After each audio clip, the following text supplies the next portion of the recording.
In this episode 89, we have Allan from Allan's N Scale World with us today.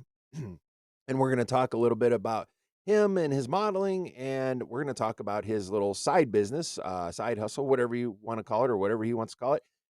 Allan's N Scale World. He does little modules and little scenes and does weathering, mainly on N scale stuff. But as you'll find out, that's not necessarily everything. So um, stick around because we're going to get the show on the tracks.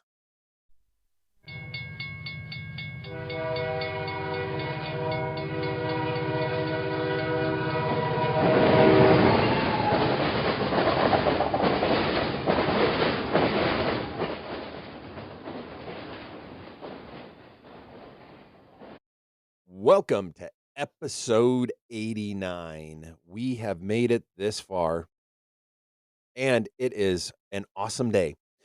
We have yet another guest on our show. Yes, that is so. To start out, we said it kind of in the last episode that we are trying to get more guests on and change the show up a little bit. So we actually have another guest, and as the title and our intro says, we have Allan from Allan's N Scale World, and we're going to talk to him, find out a little bit who he is and what he does, and hear about his little side business, N scale weathering and doing mini scenes. It's really, really cool, some of the information he has. But before we do that, and I'm mixing things up, last episode I did it at the end, and this episode I'm doing it at the beginning. If you remember, and yes, I remembered this time, last episode, or maybe not, I'll explain again. Maybe this is your first episode. So, the girlfriend's daughter got me an awesome book. It's 400 thrilling and unbelievable train facts for enthusiasts. And I went through, or I haven't went through every single one and read it, but I decided this is awesome. I'm going to read one at a time. And each one of these facts, it's not very long, but there's 400 of them. So 400 more episodes. I guess I'm stuck doing. I'm just kidding.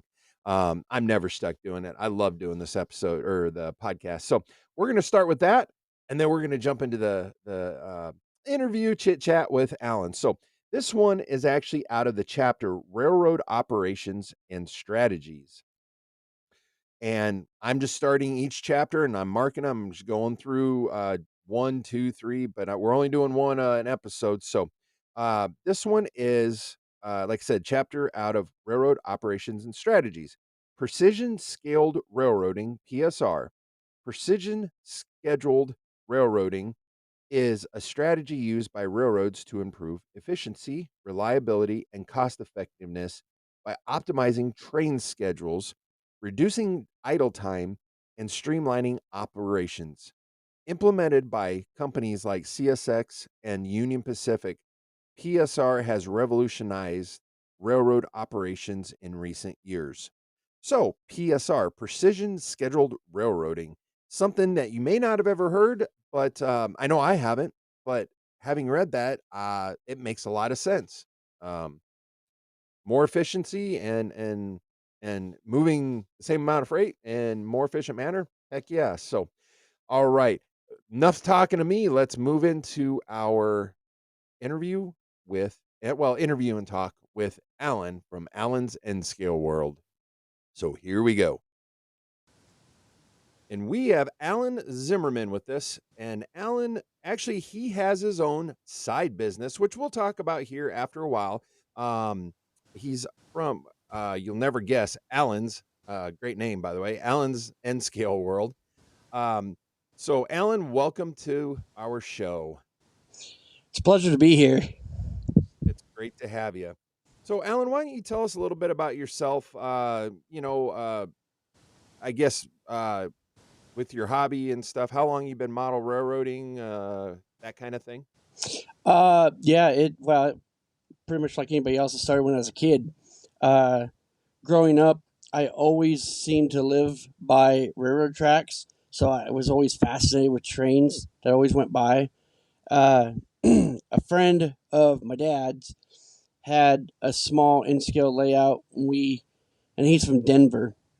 We visited out there one time, and I don't know, my mom and dad were there like all day, and I went down in the basement. I played with that small in scale layout all day. Like I lost all track of time, anything that was happening. I just lost myself in it. Right. And ever since then, I fell in love with in scale, particularly the size and just how fascinating it is. So, and after that, I decided to start getting some of my own stuff, which back then it wasn't a whole lot. And Right. that same guy knew how much I enjoyed his layout, and he gifted me with a couple SD60Ms, BNSF locomotives that were seen out where I live. And I always thought that was cool. I kind of always tell myself, I'll sell anything I have except those. uh, Right. so that's kind of how it really, really, really started building. I built my own layout, and like anything else, you learn from mistakes, trial and error, and it wasn't the best layout, but now I've progressed to where I've got three in the process of building three modules. But I really like to just sit at a desk and create. I like to make things, uh, particularly there's not if I make something that's not out there or people are fascinated with, that makes me smile. Uh, Right. so yeah, I guess custom work is where I like to be. Custom weathering. Weathering is so cool because it's not a man-made deal. Right. Weathering can be any way it is, and I've learned different techniques, and even now I still come up with different techniques that I think, well, maybe I should try it more because maybe it could be something. Uh, Right. and I guess I'm not one of those guys that, well, I'm not going to tell everybody my secrets because then they'll copy me. It's going to happen, whatever. But one time I was weathering a hopper car, and I wanted to do like chipped paint. And so, I painted it, I weathered it, and then I took scotch tape and I put it on the car and ripped it off real quick, and it was like chipped spots, which was really cool. I was like, wow, I don't know if anybody's ever done that before, but that's kind of cool and something I Right. can go with. But it's just little things. And I am one thing I will say, I am not the best. I just want to be better than I was yesterday, and Right. that's the way I look at things. That I know there's people out there that have more talent than me, and that's great. I want to learn from them guys. But I when I look at my stuff, it's not, I always say I'm not the best, but there's people out there, your work is just phenomenal. I'm like, well, thanks. I kind of see it a little bit different, but I'll always see it that way to always improve myself. And that, you say that, that's a good point. Um, I guess the start, that's what makes this hobby great, being able to learn and try new things. But um, another good buddy of mine, we've talked all the time, and I've had him on the podcast too. He's building a 1-inch scale GP60M Santa Fe, that is. And we've talked about it, and he's like, well, something, this isn't just right, and this, or I'm gonna notice it. And I'm like, do what makes you happy. And then he starts talking about, well, if I have it at a show and somebody sees this, I said, when it boils down, do what makes you happy, and in that aspect, us as modelers, I think, well, just as humans, we tend to be a little more critical of our own work when what we feel is maybe not quite there, maybe one tick below where we'd be happy. Somebody else would look at the work and be like, wouldn't even notice maybe that little mistake that you may see, and that's what's awesome about this hobby is the just the different views of it, everything, and introducing people to the hobby too. So Yeah, and it's like sometimes I'll look back at my previous work that I thought was good, and yeah, no, it's not. So it's right. always cool to see the improvement. Hmm. And I don't want to get into my previous hobby, but I race stock cars, and I did that for 20 years. That was part of why I'm so late getting into the hobby now, is because I spent all my time and money doing that. But seat time in the race car, the more you race, the better you get, and seeing improvement. First night out, you may not finish a race, but halfway through the season, you may be running up front, and that's all improvement from efforts. Right. So, And just like you said with the hobby, in comparison to model railroading, your first, well, go back to think of like the first rail car you weathered compared to the last one you did. I mean, if you were able to put those side by side, I can actually do that right now. I have that you know, car where I mean, and I'm the same way. I think back to, you know, when even my last railroad, which was about 15 years ago, I thought, looking back on it now, I'm like, oh, I could have done things a little differently on certain projects that still stand in my mind. But back then, it was like, oh, just get it done. And now I don't know if it's just comes with age or, but basically, I learned from back then, even if there wasn't a mistake, it's like, okay, that turned out okay, but I want it to be a little better than okay this time. So, all right, so I think I probably know the answer to this question. You model an N scale. Have you attempted or tried any other scales, modeling in them at all? so I would say I think it was before I fell in love with N scale, as any other kid out there. I had an HO train set, Mhm. and it I don't it was a Santa Fe, something you buy like at Hobby Lobby or something. I think I even got it for Christmas or something. And but no, I have always been in scale. Seen a lot of HO stuff. I was up at a show in Minnesota, and the guy next to me was selling just a bunch of uh, knockoff, kind of not the best quality stuff. Mhm. But I bought an HO hopper car from him for like $10, Mhm. and I said I'm going to take this home, and when I have time, I want to mess with it, play with it, see what I can do. Because I've heard guys say, "Man, you can do that to N scale. I want to see what you can do to HO stuff." And Right. so I started on it, and kind of got I won't say discouraged, but it kind of got put on the shelf for now. Uh, but I've kind of always been an N scale. I look at HO and all the different things that you can possibly get is I'm not saying that draws me away from it, but and not to go back to racing, but nowadays people will buy the entire parts to the car. Nobody makes stuff anymore. Everybody just wants to buy stuff and assemble it. And Right. let's say HO, you can buy almost anything. And N scale's not that way yet, but I can still make stuff. And I've never really been I've never been against 3D printing, Mhm. but I guess I enjoyed the world before that, where you could just make scratch build all your. That's what really showed the talent in people, rather than Right. just putting. No offense to 3D print, I have all kinds of 3D prints, but Mhm. it's just the talent to build something rather than buy something. Right. Right. And see, I think of it. And I totally agree. So, like, kind of on the same lines with HO scale. And I don't I don't really haven't looked deep into N scale if they've actually got into any of the manufacturers have really ever got into N scale kits like HO used to have. But nowadays it's getting harder and harder to find kits. Everybody wants the ready to run stuff, which I understand. I'm not knocking it down.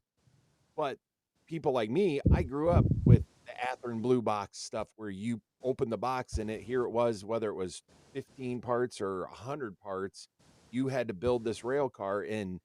And while you're building it, going back to what we talked about here a little bit ago, each kit you built, you got better. You didn't use as much glue or this or that. And it made you, or at least for me, I felt it made me appreciate the building process, all the parts, and the detail of it, you know, better, I guess is the best way to put it, to the point now where I have no problems. Well, we were like I was messaging you before we started recording. I have a Athearn Blue Box locomotive. I've cut some details, molded on details off, and I bet my own grab irons, and I'm doing not really super detailing it, but I'm taking it from that, pulling it out of the box, putting it on the track in a sense, and making it in a sense a one of a kind. And that's what's I totally understand what you're saying and why N scale.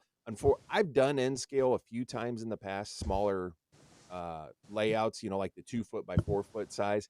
And unfortunately, the times that I did them, I lived in apartments, and it was, I was young and dumb, and they ended up probably in the trash or whatever. But um, I don't know. I when I got back into it, I was looking at doing N scale, and there's a small part of me wishes did N scale when I came back in, but getting older, my eyesight's not as well and as good as it used to be, so I went with the HO scale. But yeah, you're absolutely right.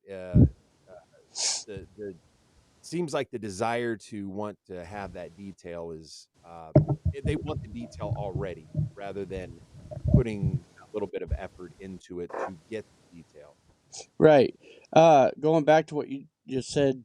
So yesterday, I took my daughters down to Spring Creek Model Trains in Deschler. I'm blessed enough to be living about 70 miles north of them. But I took my daughters down there, and I tell you what, if you haven't been to Spring Creek Model Trains, plan a trip, stop by there, check it out. That place is cool. Right, Uh, I remember first time I went into Caboose Hobbies out in Denver. I was like, wow, this is like a Walmart for model trains. right. And Dave and Deb, they do great with that Spring Creek model trains. They're always on the road. They've Mhm. got a great storefront. But I took my daughters down there, and as you mentioned, I was looking through their in scale stuff. Obviously, they have kits, the old kits, and I was looking at. They have. Oh yeah, I'm looking at them. I'm like, these are the kits where the catwalk is separate. I'll buy a ready to run piece, and I'll disassemble the whole thing just like the kit, and I'll Mhm. weather it and paint it and stuff. That's like hell. I buy that kit, I'm already halfway there. Right. So, but yeah, they're still around. They're out there. Yeah. But it seems like it's far and fewer in between on the kit cars and stuff. Um, And some of the detail on this newer stuff, scale trains, wow, oh yeah. it's Scale Trains, insane. Intermountain, all them. Yeah. Yeah, it is. I got my I just I've got Broadway Limiteds, SD40s. I've got my oh, what are they? The ET 4400 ACs and Intermountain, and I just got my first Scale Trains AC 4400. And when I pulled that thing out of the box, I'm like, I mean, not cutting down Broadway Limited or Intermountain, but that Scale Trains, when I pulled that out, I'm like, wow. I mean, and it's the other ones, they do great on detail, and I get it. They do as they're as accurate as they possibly can be. But I mean, Scale Trains, they just take it that one. They everybody's here, and they just go that one little tick mark above. And I mean, obviously, their price reflects that Right. on stuff, but um, it's yeah, and you're right. A lot of the cars coming out are excellent in detail. I mean, a good example, I just purchased uh, an Athearn ready to run. I mean, you might as well call it like a blue box, but it's an Athearn ready to run SD40. It has the Tsunami sound decoder already equipped in it, and I was very surprised with Athearn. For the regular non-Genesis, just regular ready to run, I pulled out of the box, and compared to years ago when you would buy an Athearn ready to run or a blue box, it was like they really stepped it up. So the manufacturers have done well in meeting the demand for it. But on the flip side of it, there's those of us out there that, we like the challenge of building something, and not necessarily have to take something apart just to make it more like the prototype or whatever. Yeah. Yeah, and All right. I really like the Athearn cars. I found myself kind of sold on them. I mean, obviously scale trains and all them guys, they have great cars, but Athearn, ever since they come out with the metal wheel sets, they're. I found myself with a whole bunch of Athearn rolling stock. Hmm. Well, and one that really surprised me when I got back into the hobby here, well, going basically 2 years now ago, is Kato. I Mm. know back in the day, I used to have a ton of Kato locomotives. I liked them. They were priced right. They had good detail. They ran excellent, and it seems like from what I can tell by their website, Kato's pretty much gone, mostly, if not completely, N scale. I think you can still get a few HO scale things, but there's I don't see anything. It's majority N scale, and there again, they're most of theirs. I don't know on the N scale side, I guess, but I know on the HO scale, you would get a Kato locomotive, and it more or less was ready to run, with the exception of a few details like couplers and stuff you had to put on. So I don't know. Is that you? Is, I guess are all the Katos as far as locomotives and are they all pretty much ready to run, or have you found any kits of locomotives in N scale? Uh, I'm just trying to think. The shows I've been to, I think they've all been just ready to run stuff. I mean, yeah, when growing up, Kato, they were like top of the line stuff, and now scale trains are out there, and it's like, well, but yeah, it's kind of cool. Somebody like scale trains comes out and goes one notch above everything else, and it just brings everybody else up with them, which is cool. Mhm. Yeah. Yeah, I mean, I'm glad they did what they did, or and coming into it. And I watched they have on YouTube, it's basically there's like 2 or 3 videos they got, and one's a really long one where they went through a whole process of when they did the big Union Pacific, what is it, DD40X, the turbine locomotive Oh, with yeah, and the whole process of all the pictures and going over to what was it? I don't remember if it was China or where, but one of those Asian countries that they get, they have a factory over there and stuff, and just watching the process and how long it takes them to go through from the time they think about, okay, we're going to do this particular model till the end product. I mean, it's you're talking some of them are almost a year or more. yeah, it's So I mean, crazy. yeah, yeah, scale trains, they've really raised the bar, and not cutting any of the other ones down, but it like you said, it's made the other ones, I guess, step up their game, and I applaud everybody or all of them, I guess, for doing that. Yeah. So my next question was going to be, do you currently have a layout? But you said you were working on a module. You said your modules, are you following any like N track kind of oh parameters, or is this just kind of you're just your own feel for your modules? So the three modules, actually, I started building them as Freemo in Okay. modules, Okay. and I had all the plans, everything in the works to go to Evanston last Mhm. year, and I ended up in, well, it happens, a tight spot in life where I had to move from one place, from one town even to a new town, and it happened to be right around Evanston, and it was unfortunate.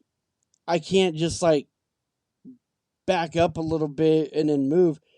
I had to completely shut everything down. Like it was not. It was a dark time, I guess. But Right. now that I'm in this new place, it's kind of funny because my girlfriend, she's been a huge supporter and help anyway. Uh, it was a little storage room in her basement. It was dark, but it was concrete floor, Mhm. and I told her, I was like, I want this room. And she goes, what for? I was like, I want it to be my office. And so I cleaned out all the storage stuff that was in there. I sheetrocked the walls. I painted the floor like a Union Pacific yellow. And Okay. she's like, "Why would you paint it yellow?" I was like, "Well, when I drop a screw or something, I want to be able to find it." Right. I found that to be a nightmare when you drop something small off of a Union Pacific locomotive. Right. It reverses the theory, but no, Right. it's just a small room that I completely remodeled and got my desk set up and all my containers, and it's just kind of where I work. It's I'm sure I don't get the exercise as I used to, but I just let sit here and I want to do as much of my hands and eyes and that I can while I still have them. Uh, Mhm. but the modules right now are currently in storage unit. They I guess I don't really have room here, but no, I built them for to go to Evanston and then Fremont, Nebraska. Mark has got a bunch of modules, and he was out at Rocky Mountain Train Show in Denver last year, and I ran my grain train out there on their Fremont layout, which was cool. And then I got invited to go with them to Oklahoma City, which is really cool. But that's just kind of, I mean, I've got a bunch of cars that I can take and run on a Fremo deal, but I just right now I'm just weathering cars, custom making things, using my imagination, creating stuff, and it's fun. Right. Fun and relaxing. I know for me, I get frustrated at times when things don't quite go my way. But on the flip side of it, it's one of those things for me anyways, when I take that step back and I come back to whatever the project is or whatever portion of the project that was frustrating me, and I overcome whatever it was giving me crap about, and in the end it ends up being a pure satisfaction. But yeah, it's definitely fun creating stuff rather, beyond just taking out of the box and setting it on a layout. Yeah. So we're going to take a break and we'll be back shortly. Are you interested in operations? Are you new to operations? Are you a seasoned operator?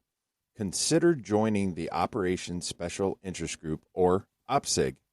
The OPSIG is an organization dedicated to operations from the experienced operator to the novice. Their principal purpose is to discuss, develop, and disseminate ways of operating model railroads to realistically emulate practices of the prototype. This includes sharing information on various methods of generating, moving, and controlling traffic to heighten the feeling that our models are an active and integral part of the national rail transportation network, serving shippers and consignees throughout the nation. Their membership is a tremendous resource to exchange information and ideas and to develop improved ways for hobbyists to learn the art and science of operating a railroad in a particular model railroad. Their quarterly publication, The Dispatcher's Office, is another great resource. It's loaded with articles about operations, including paperwork, planning, execution, and hosting of sessions. Annual membership is only $10 per year. Membership includes 4 issues of the Dispatcher's Office e-version, access to their Dispatcher's Office archives, an industry database to help add realism to your operations, and a directory of operating layouts across the country. If you like to operate or are just becoming aware of this exciting and growing part of the hobby, this is the place. All are welcome. You can find them at www.opsig.org. That's www.opsig.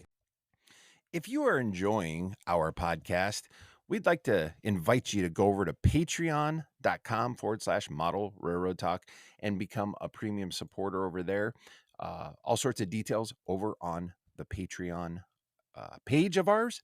Also, if you don't want to get into something that's a monthly thing, but you would like to, hey, I'd like to throw a little support your way, you can always head over to buymeacoffee.com/MODRAILTLK, short for Model Railroad Talk.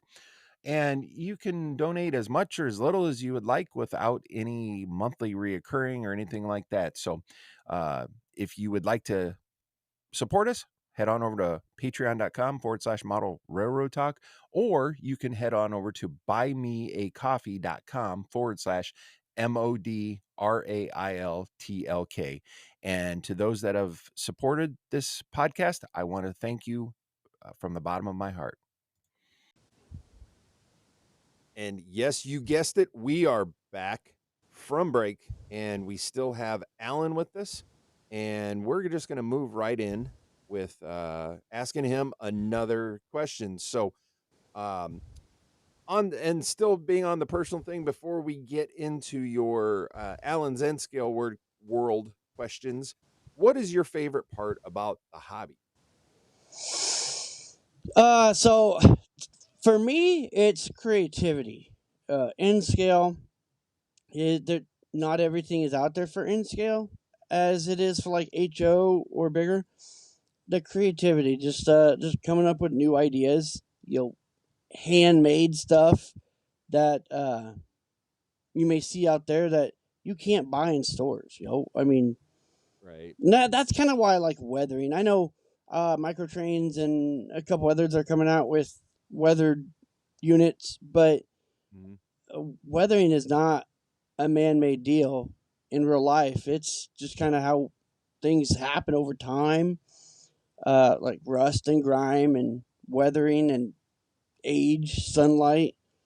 Uh, so it's just kind of fun aging a car in a matter of like 10 minutes. Right. Uh, and sometimes I'll do something and I'll get done doing it. I'll be like, whoa, you know. I'm not one to pat myself on the back, but it's cool to watch that change in a matter of minutes. Watch it transform over to what was to what is, and I part of that is what kind of really gets me. Mm-hmm. Right. And it's funny you said that, not to, you said not to pat yourself on the back and you surprise yourself, but going back to what we talked about in the first half about how we can be we're our own worst critics basically when we're doing this stuff. So I know when you made that statement about you were like, step back and you're like, wow, I have those moments once in a while too. And it's nice to be able to, even in our own little world, be able to pat ourselves on the back, be like, hey, you finally passed your own critique, kind of And thing. So, it's cool that it doesn't always happen, and the fact that it only happens every once in a while makes it so great.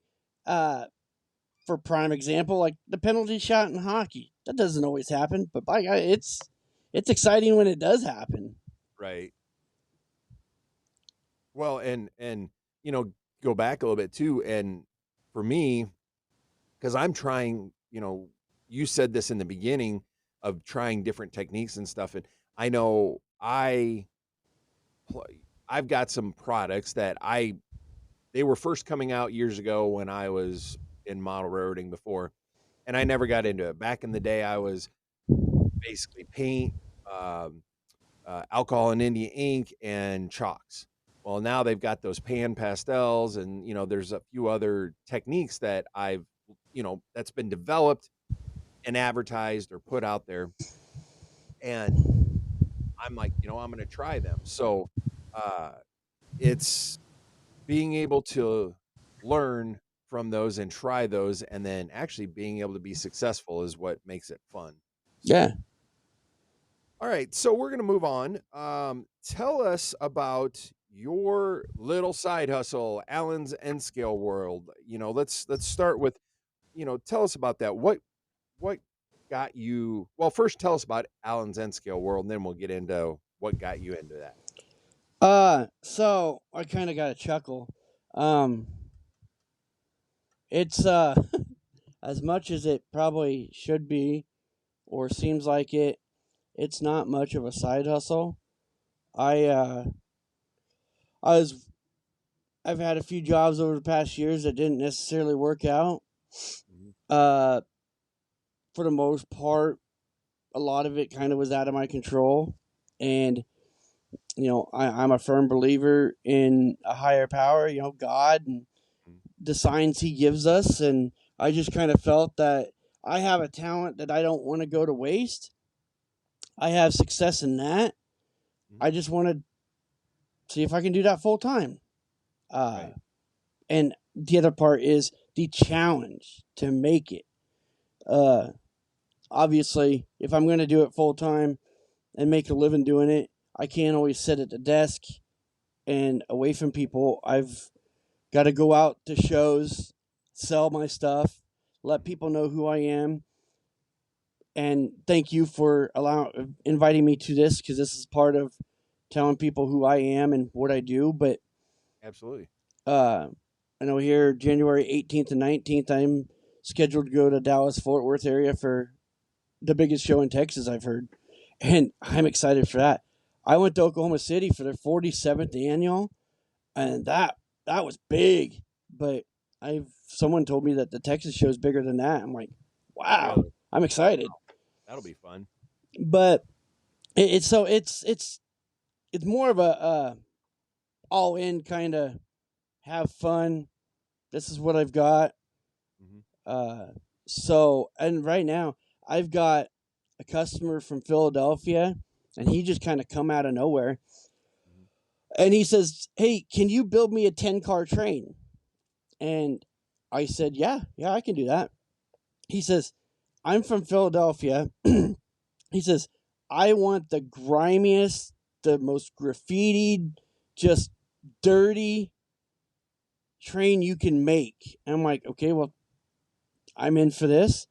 And he says, "Out here in Philadelphia, I kind of feel like I'm just adapted to that lifestyle." I was like, "No, I get it." Yeah. And it's really taught me a lot. I will say I've went up a step, just, and how they say it? They said, don't give up your business because a friend won't support you. A customer will be a friend long before a friend will be a customer. Right. And this customer, I will never forget. He told me one night, because I told him, I said, I'm trying to work on your stuff to get it done by Christmas and so forth. And he goes, "Absolutely no rush." He says, Mhm. "There is no rush on creativity. It takes time. Just do your work, and I'll get it when it's done." And that kind of taught me something. It's like, if I'm down in my office, which is in a basement, Mhm. working on something, and say the girlfriend wants me to go with her somewhere. Of course, I can hear her getting ready to leave. I can't work on nothing because I'll be rushing something. Like, I gotta try to get this done. That's not how it works. You Mhm. gotta be relaxed. You can't have the kids throwing a football across the living room while you're trying to. So yeah, I'm blessed to be where I'm at, doing what I'm doing. But you kind of learn stuff as things go by, and it's very cool. So So, all right. So, what I guess obviously you do N scale stuff. Is there anything like you have a specialty that you do, or do you just kind of do the, kind of what customers are looking for? Like do you have a special? I know you've done some dioramas with N scale vehicles. I've seen some dioramas where it's just the structure with maybe a set of tracks. Is there anything like? Do you have like a specific specialty, like weathering? so uh, so my motto for my business is bringing you in scale creations from real life situations, and Okay. I kind of base that on. I I know it needs more patience, but I've come out with these Allan's in scale scenes. Hmm. Yes, they're dioramas, but I like to call them something different because they're me. I'm different. And but yeah, they're dioramas in scale. Hmm. Everything is in scale. Uh the first one was uh, just roughly bigger than the size of a dollar bill, and it was a orange W9 Kenworth with a low boy hauling a John Deere combine. Hmm. Uh, there's grass on one side with a tree, but it's nothing special. It's just a lot of detail in a very small area, Hmm. and I decided to name each one, which is another part of creativity.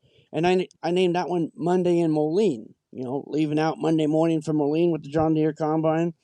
Uh, that one, and then the second one uh, was an old abandoned warehouse next to a main line with an abandoned track that runs along the dock, Mhm, and that was kind of cool. It took a lot of time to dry glue because there's a lot of weeds and stuff in it, mhm. but I called that Ron's Rundown Real Estate, and it's just kind of creativity on stuff like that. The next one I'm hoping will come out this week, and it's this one's cool. It's a scrapyard, and it's got a gondola half loaded with a material handler magnet in it. So that's something I I find it cool. I always like the scrapyard stuff because it's junk. Right, right. All But right. So, oh, go ahead. no, so the third one I did before this scrapyard scene was a custom scene for a customer.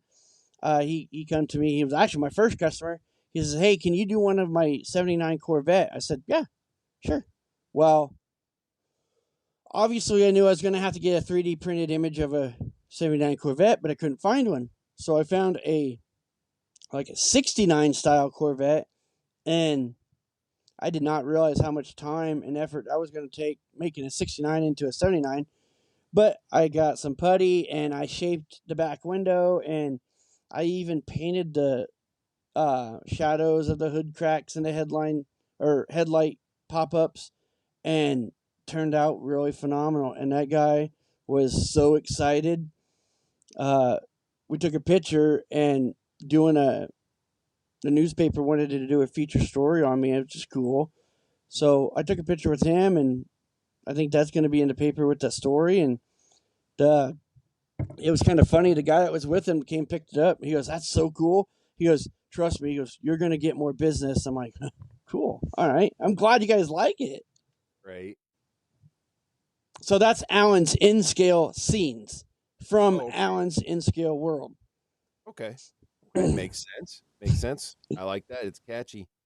So, I guess the next question is what got you started in the Allen's N scale world? Is there anything that, I mean, I know you said you were wanting to do what you love and love what you do kind of thing, but is is it just kind of like, I don't know, like me, I would love to be able to do that full time, but obviously we got bills to pay and all that. But is there anything outside of the fact that you just love the hobby, or is it pretty much you love the hobby and you love creation and being artistic? All of that. Okay. But the the funny thing is, how I came up with the name actually stems from my daughter. Oh, okay. Uh, as I've stated, I kind of moved into this little office in the basement, and it's small. I sometimes you kind of have to work with what you have, and another challenge for me is working with what I have to make a gold out of it. But Mhm. it's a small. I don't know if I can turn the. It's just a small. Yep. Maybe you can get a person and two kids in here, maybe two people. Mhm. But my daughter came down to ask me a question right after I got started, like second day I was in here, and she came up to the door, and I was like, "Hey, Kylan," I was like, Mhm. "Step into Allan's in scale world," and I stopped. I was like, "Whoa, hang on a minute, hang on." I jotted it down, Well, that's but cool. I'm always joking with my kids like that. They they enjoy the humor Mhm. beyond reality. So and Right. on kind of buckle my belts because I think they're taking after me on the humor side. So Well, can that's good. It's always good to laugh in life. oh, it's healthy. Yes, it is. Yes, it is. All right. So, next question: how long have you been doing Allen's N Scale World? Uh this uh I guess officially. yeah. Yeah. So my 41st birthday was October 24th. Okay. If I was to throw a dart at the calendar, I'd just mark it there. Oh, okay. Because I mean, I think it was November 1st. I was in here doing stuff already, and Mhm. so that sounds like a good date that I shouldn't forget. Sure. Yeah, right. No, that's fair. That's fair. That well, it's just like me with starting the podcast. I have to I have to go back and actually look through my first one I uploaded when people ask me, like, spring, January, February, March. I don't remember, you know. So I get it. All right. And I'm assuming this is the last question that I had for you. Um, I'm assuming that I already know the answer, but maybe not. Do you have any other specialties other than N scale? So, I mean, have you done anything in HO scale or maybe Z scale that you would do or would not do again? um, so I mentioned earlier in the podcast that I bought an HO hopper and kind of wanting to weather that and kind of see how that goes. I've got a very good friend who I he is so cool. I would not be where I'm at in the hobby if not for him. Tom Nezelbick. I met him in McPherson, Kansas at a show. And that, not to get carried away on something, but that's kind of signs that just lead you to a destiny. Mhm. McPherson show 3 years ago, 2 years ago, 11 o'clock at night before the night before the show, I was standing at my kitchen table looking at the flyer, and I thought, I'm going to this, so I better get to bed. Woke up the next morning, grabbed my stepson, and I said, "Hey, we're going to McPherson." Cool. All right. We went down there. I met Tom. Tom, he sold some of my custom weathered units before I was selling them myself. Kind of got my name out there a little bit. Mhm. He pretty much all the shows that I go to now, he's at, and he's been a big help. Uh, he sells Z scale stuff. Oh, okay. So in Oklahoma City, I happened to come across a Z scale well car, Oh, that'd be cool. and I graffitied it and weathered it. And Tom and I were at Sioux Falls train show Mhm. here in November, and I walked over to Tom. I said, "Here you go." And Tom didn't know I got it. I said, "Here you go. I graffitied this and weathered it." I said, "I'm giving it to you as a thanks for all you've done for me." I said, "It's yours to do whatever you want with. You can put it on a shelf. You can turn around and sell it. Not going to bother me. I want to give you this as a thank you." Right. So the Z scale, it wasn't really hard, much more difficult than N scale, just a little smaller.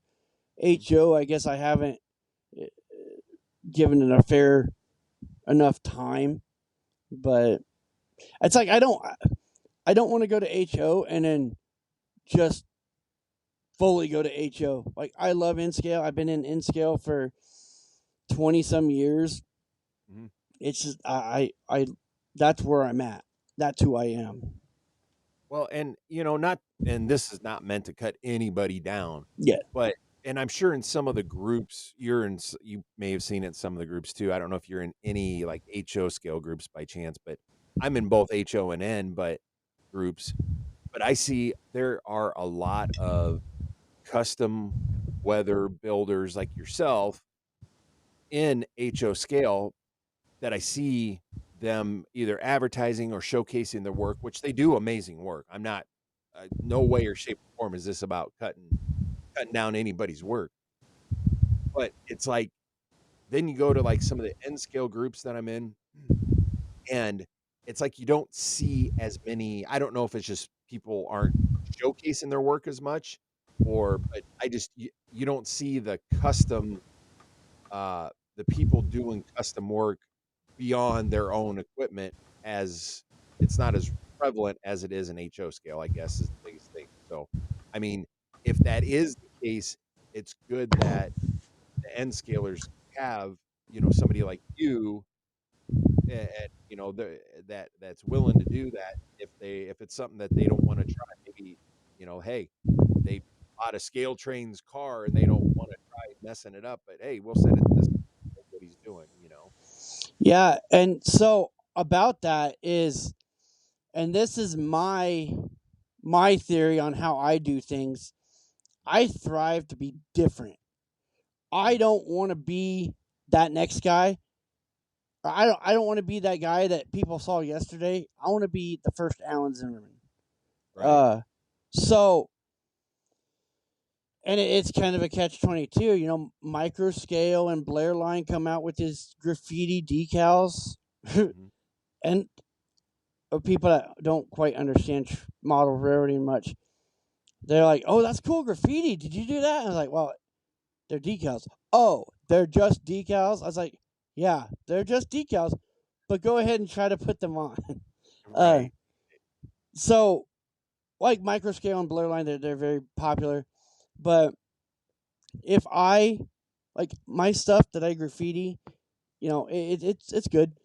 But if I see the same graffiti decal on something else, that just drops that down. I don't Right. want to see the same decal on different cars. The other point of that is how you do it. If you just slap it on a plain, glossy, clean car, that's one thing. But if you weather it and the way you put it on and make it look can make it look totally different. Uh, Absolutely. and I've kind of noticed that a little bit. But Mhm. like for me though, if somebody else has got the same decal, I'm like, I'm not as attracted to it. So, and there's only so much of that in N scale. HO guys, I just seen last night. Some guy will take a Sharpie and draw his own stuff on there. That's cool. It's not impossible, but that's so much harder to do in N scale. Right. I've tried it. But that's kind of where that I feel that's my answer to your question is in scale is that size where it's just that much harder to do your own drawing artistic graffiti.